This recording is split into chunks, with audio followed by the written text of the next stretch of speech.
From the All Indiana Podcast Network, this is the News 8 Daily 8. Now, the latest news. Kylie Conway has the latest news. The top headlines. News you can use. Please stand by. Sponsored by LCS Heating and Cooling. Now, here's Wish TV's Kylie Conway. Hi, this is Kylie Conway, and this is your News 8 Daily 8 for Friday, December 3rd. Really nice end to the work week with a lot of sunshine sticking around, bright and dry Friday with highs into the mid-50s.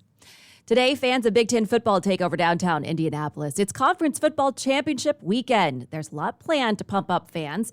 The Big Ten Fan Fest runs from 5 to 9 tonight at the Indiana Convention Center. It features interactive games, band performances, and giveaways. Fan Fest is also open from 10 to 8 tomorrow, while the Tailgater Party happens for free outside on Georgia Street. Indiana Sports Corp says the game will sell out at 66,000 fans. Organizers predict that closer to 100,000 people will come to the city. Michigan and Iowa play at 8 o'clock Saturday night. With the Omicron variant of the coronavirus rapidly spreading, President Biden is laying out his plan to slow the spread.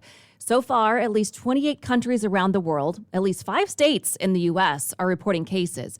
Not here in Indiana. A lot of the president's strategy is geared toward travel, which go into effect at 12:01 Monday morning. They include stricter testing for those traveling into the U.S.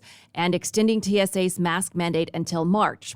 Other parts include the launching of mobile family vaccine clinics and requiring insurances to cover the costs of at-home testing. For those without insurance, the administration plans to boost access for free at-home tests. In the past, insurances haven't paid for those purchases, which could make implementing those rules tricky.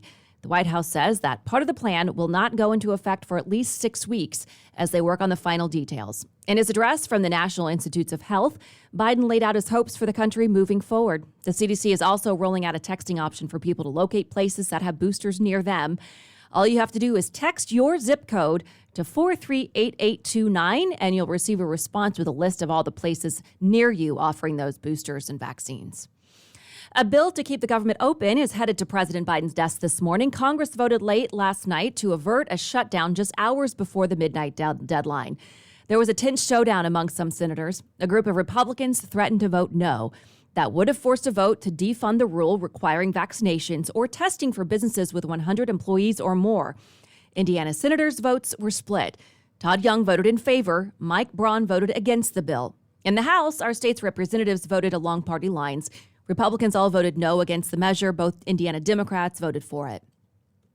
The search for the driver, police say, hit a 14-year-old trying to get on a school bus in Greenwood. Our mobile news tracker was there just minutes after the crash yesterday. It happened around 7 near Meridian and Main Streets. Police believe the teen was hit by a dark-colored 4-door car.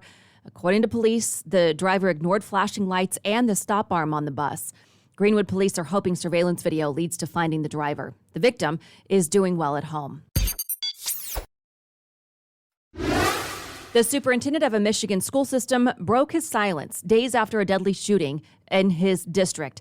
Tim Throne released a video last night addressing the meeting that the school had with the suspect and his parents hours before the shooting on Tuesday.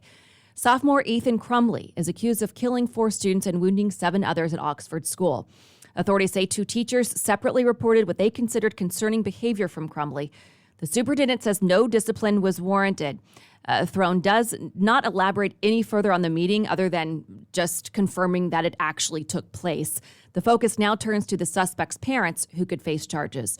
The Oxford County DA says that the shooter and those responsible for buying and improperly storing the gun should be held accountable. Fuel has contaminated drinking water in Pearl Harbor, Hawaii. The U.S. Navy says it identified petroleum in a well that taps into an aquifer near the military base. According to the Navy, the well was taken offline on Sunday because it was nearest to the affected housing areas. The Navy is sending clean water through its distribution system to clear the system out. There have been 680 complaints from Navy houses and 270 from Army houses. Authorities are looking for a man they believe may know the whereabouts of a missing Indianapolis woman. They're looking for Beston Hoyle. IMPD says he is the last known person to see 24-year-old Nikayla Williams. Police believe she may have traveled to Flint, Michigan. She was last seen on November 8th on Kenmore Road getting into a white truck. Anyone with information is asked to contact IMPD's Missing Persons Unit. You can find that number and Beston Hoyle's photograph on wishtv.com. IT reports the Center Grove football player at the center of a blackface controversy is apologizing for his actions. We've reported a picture was posted to social media after Center Grove beat Westfield in the state football championship. Westfield player Popeye Williams believes the blackface photo was intended to intimidate him. We've been asked to keep the teen in the photo anonymous, but the student did send a letter to our IT mate writing, "I would like to personally apologize to Popeye for making him feel the way he did about the situation and thank him for handling it with grace."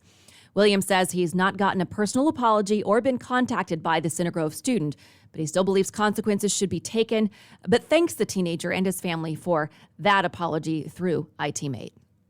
And to the Colts, the margin for error is slim with just 5 games left in regular season play. The Colts are going into Sunday's matchup with the Texans on the outside looking in at the playoff picture. They sit a half game out from the 7th-seeded LA Chargers and a game and a half out of the AFC South Division lead. There's still time for the Colts to make a late season push. Quarterback Carson Wentz says the team needs to get better in the clutch if they're going to start racking up wins. You can catch his exclusive interview with our sports director, Anthony Calhoun, at wishtv.com. Now, the Colts face the Houston Texans on Sunday afternoon. Kickoff is at 1 o'clock. This has been your News 8 Daily 8 for Wish TV. I'm Kylie Conway.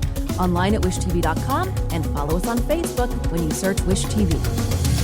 The News 8 Daily 8 is sponsored by LCS Heating and Cooling. Be sure to like and subscribe to this podcast, The News 8 Daily 8 with Kylie Conway. And be sure to discover even more great podcasts now at allindianapodcastnetwork.com.